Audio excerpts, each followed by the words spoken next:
Anthony, explain about this process that we're going to challenge you with. This deep breathing from your belly, that really made a big difference, except for when I was running. I noticed that I was breathing from my chest, and whenever I focused to try to get into my belly breath, I couldn't get there. And I'm sure it had to do with all the activity that was going on with my first 10K and having to keep up with these 6 miles. He's laughing now. He was like, come on, you can do it. To know that I had the two of you, literally as my chaperones or my guards, it's not a simple thing, is it? No. So why don't you share with us your experience, how you use it in your practice, this little balloon crazy idea that Teresa has at teaching belly breath to A and B people, and maybe even C. We might give a balloon to Robert if he's good. I think you did really super well in the run. I think you made it very easy. You made it look very easy. Thank you. It was. It took me 2 years to get there. So I want you guys to know that this is not going to happen overnight. We have to start somewhere. We're going to start with a little red balloon. We're going to talk about understanding what it feels like in your body and integrating that every day. Okay. Integrating, if you can do 1, if you can do 10, if you can do 20, that's going to get you new life in your cells. And I would, remind you that really this breathing, this getting air is basically the fundamental underlying basis of the whole process of getting oxygen into the body and getting it circulating, right? So the breathing is important. It's vital. It's a way for our body to obviously receive the oxygen in the air and and all the components that are necessary. But it's also important to release and relieve our body of all the toxic, all the damaging stuff. In addition to that, it also stimulates the lymphatic system, and that's what we want to do as well while we're improving our health, restoring our own bodies. During running and during any kind of strenuous exercises, it's also what I've learned. It measures me. It measures my cadence. So that means I can go longer distances without being over breath. Because when I first started beginning my running journey, let's say, I run maybe a mile and that's it. I'm winded. I'm done. Maybe, that's it. That's the maximum. I push myself really hard and I like that. So when I started learning to breathe with my stomach by extending the belly outwards when I inhale and pushing the balloon, you could say the balloon inside when I exhale, bringing my belly button to my spine. That's what the feeling is. What we're going to do is we're going to demonstrate it with the balloon so that people see the motion of my body. Move the chair. I'm going to demonstrate now how this works. So we're going to take the balloon, I stretch it a little bit so it doesn't have to be moved. Almost like the diaphragm, you want to stretch your body a little bit, move a little bit. So then what we do is we're going to take the balloon, I'm going to put it in my mouth. And when I do that, I'm going to inhale with my nose, only my nose. I'm going to extend the belly. And when I exhale, blowing my balloon, I'm going to bring my belly button into my spine as I exhale. So breathe with your belly. So watch.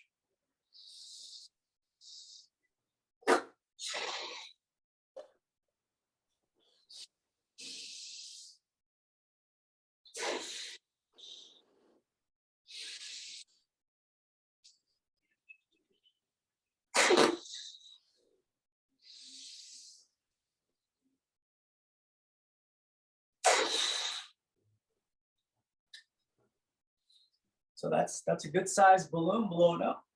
It takes conditioning. We've all been trained when we're children to sit at attention when you're at your school desk, to have your chest out and hold your chest up when you breathe.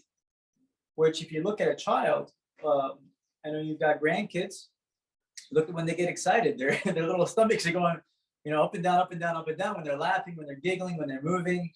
We start going to school, our teachers tell us, and we start learning to sit upright, sit still, and so forth, and we forget that.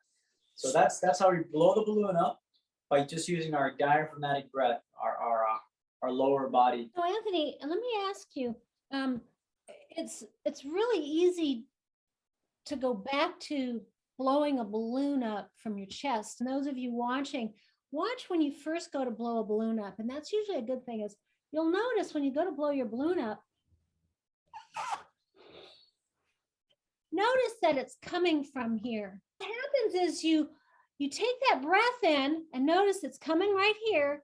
And then you shut your throat to hold the air in there. And you shut your throat, but no activity is occurring down here. And so that's really important as you're starting to learn. Blowing up a balloon for the belly breath is not blowing it up from here. You'll notice it's blowing up. You have to take that breath in first, all the way down from your tummy. Hold your balloon, bring that breath back in. And that's the difference between 99% of your time of breathing is occurring here and here. And if you're not conscious of it, that's why we're dealing with the pain and the chronic issues, because we're not getting oxygen into the cells and the organs, because 90% of that activity all occurs down in here. It never occurs here. Oh, that was awesome. Did you notice something when you breathe with your stomach versus your chest being shallow here, deeper here? I could tell you right now, the second I did that with my belly breathing, I immediately felt a calmness. Yes. With the three of us running, my experience is I found it really hard to get that belly breath in there. And I found that in that hour and 12 minutes, I had to work really hard to move out of my chest and down into, and it was into my tummy, my stomach. It's below the stomach, actually. You know, your stomach is up here, right? Yes. We call it stomach, and your stomach is the size of your fist. That's where food gets digested. We're talking about going into diaphragmatic breathing, going all the way, using the diaphragm to pull air up or down. And I found it really difficult because not only did I run that 10K with Anthony, Robert leading me, Anthony right behind me, kind of like the wind beneath my wings, but I set a pace that I've never run before, because I always time myself, and it was a nice even kill the whole time. I know that if I had stopped and walked, I would not have the mental fortitude to continue on. My body would have just slowed and walked.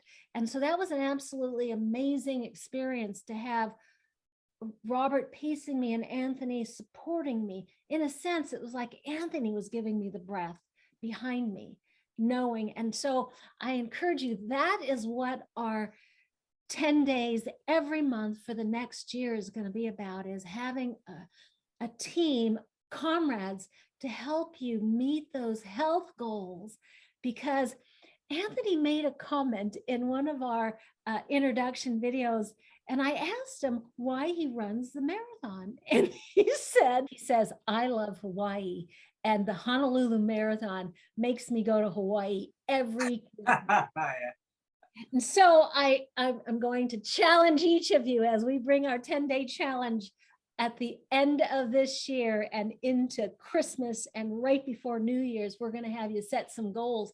So we have a goal of having 100 of you prepare this year to run the Honolulu Marathon at Christmas, next Christmas. And that's our goal. We're going to teach you some things to get you prepared so that we can set the foundation for you to join us in any aspect, virtual or live, but you got a year to get you there. Now, I did not just run this 1 hour and 12 minute at, what was my pace? Oh, you're 11 minutes, 13 seconds. I started 2 years ago. And when I started, it was because I made some goals when I was at Unlimited Power Weekend. And it was on my goal list. I've always wanted to be able to run with Robert.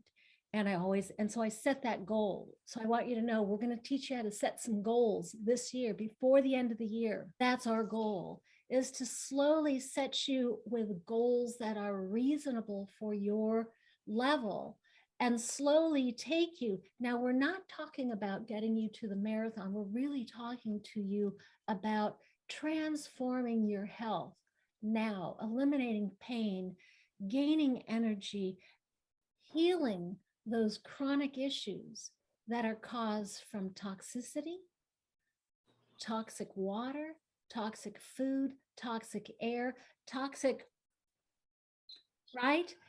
Oh, yeah. Chatter, and building a team of support of people who are joyous about life as we move into the holidays, joyous about our future, especially with all the things that are going on.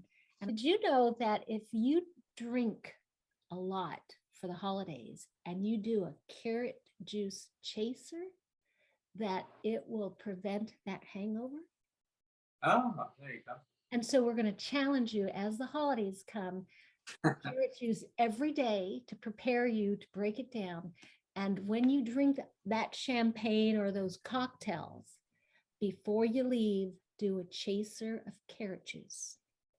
And you will be amazed at how you feel. I've challenged people and they swear by it. Come run with us in Hawaii. 100 marathon enthusiasts in Hawaii, juicing for life and creating the wind beneath our wings so we can help you create the wind beneath your wings. Join us. Happy holidays. I like Aloha. being- Aloha.